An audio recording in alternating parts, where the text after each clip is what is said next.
The next lab you'll be working on is crystallization and recrystallization. This is a very common technique for purification of solids in inorganic and organic chemistry. Its use can be small scale or large scale. So you can do it in a lab setting like ours, or it can be done on a very large setting, say in a pharmaceutical plant where they're making kilograms and kilograms of drugs and potential drugs.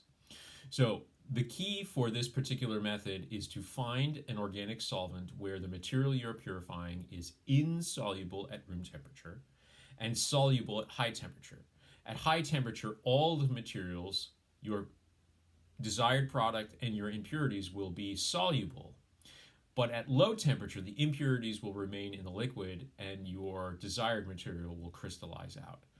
The crystallization aspect sometimes can involve cooling down below room temperature using an ice bath, or you can scrape or scratch the inside of your crystallization flask to create a surface for the crystals to form. Remember, crystals are not going to form very well on a smooth surface. So you actually make imperfections in the inside of the flask with either a spatula, a scupula, or a glass rod, and that encourages the crystals to form. This can be a very tricky technique to do in person because crystallizations don't always work as well as you want. You could have added too much solvent. Perhaps you chose the wrong solvent.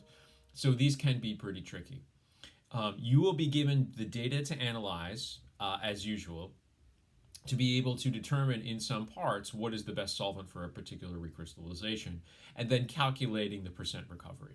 So make sure that you pay attention to this particular method along with solubility because it will be very important